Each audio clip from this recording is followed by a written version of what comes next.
let's begin with the elephant in the room when it comes to cybersecurity. National Security Agency, mass surveillance. All of the press out there, all of the outrage. James, do you think that any of it is going to have an impact? Do you think anything's going to change? It's hard to say. Hardly anything ever makes NSA change involuntarily. What really needs to happen, I think, is that there has to be a really serious committee that looks into this, and I don't mean part of the Congress.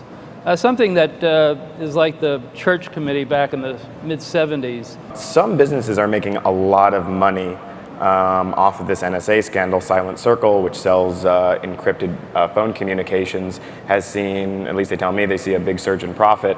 Are you noticing a shift in the industry? Is there something that business people, startup folks should be aware of because of this NSA stuff? Security's been a great investing area for decades, honestly.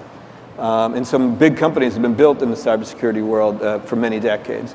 And I think it's going to continue, and I think the awareness by the customer, i.e. the Global 2000 corporation, of how vulnerable they are and what's at stake is higher than ever. As a result, that will lead to more cybersecurity technology buying. Probably more consumer-facing cybersecurity. I think both. I think you're going to see at the corporate level as well as the consumer level. What I actually want to see in the startup space is a lot more work around authentication. Passwords are dead. If you have a startup and your users are logging in with passwords, the game is pretty much over for you.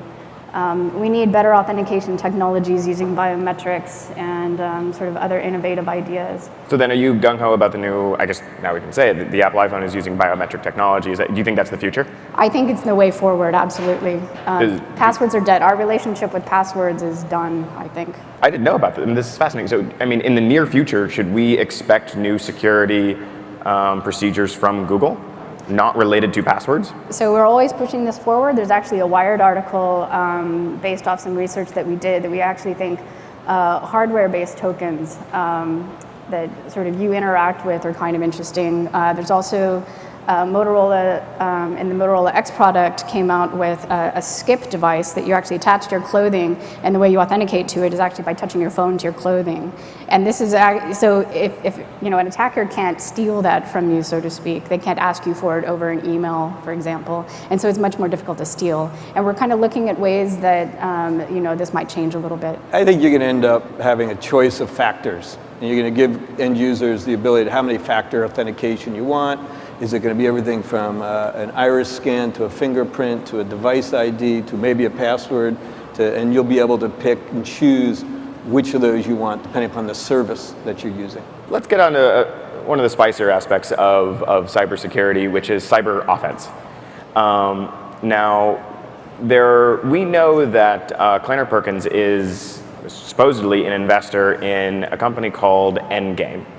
Now, Endgame is a company that supposedly goes directly after hackers. It's not just defense. They find exploits in Russian and other systems and goes directly after them as a precautionary measure. Even if you can't talk specifics, tell me about the business of cyber offense.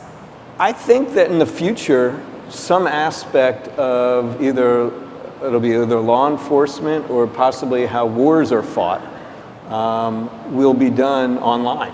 They'll be through cyber means. I think we've seen evidence of that in the past. And as a result, technologies will be developed to enable the appropriate authorities inside the government to enable those wars to take place. And what do I mean by that? I mean, these are private companies going after our adversaries abroad. No, they're not allowed to.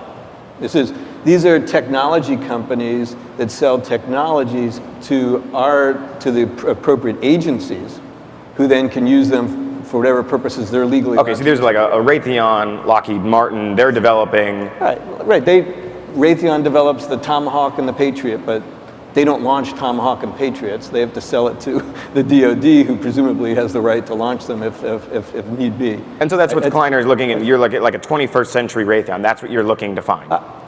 I think there's an opportunity for a next generation cyber weapons company to evolve. I think it's probably inevitable. There are actually some companies based out of Europe that are doing a similar kind of thing. One is called Gamma. And there's an exploit development shop called VuPen. And these are actually have been found either being sold or proliferated to the Middle East in order to spy on the free speech advocacy going on there, and presents a particular problem, and I think a particular ethical problem for companies like Endgame, who have to worry about where do their weapons go, because it's more difficult to track bits than it is to track tanks, for example. Because what we don't want to see are these kinds of technologies being used to suppress legitimate rights in democracy. And that's a particular problem. There's some great studies out of the University of Toronto on that front if you're interested. One piece of advice for startup folks, either to know about the industry or to keep users safe. Go with Ted first. Something I learned from Mandiant is there's only two kinds of companies in the world. Those that have been breached and know it, and those that have been breached that don't know it. The moment you start your company, whether you're still in your dorm room or you have a real sort of a VC-backed company, you should designate one person who cares the most about security and privacy and who maintains the list of things you guys don't know. And then one of your first 25 to 50 people should be a full-time security privacy person. All right, well, thank you all for joining us. It was a fun talk. Thank you.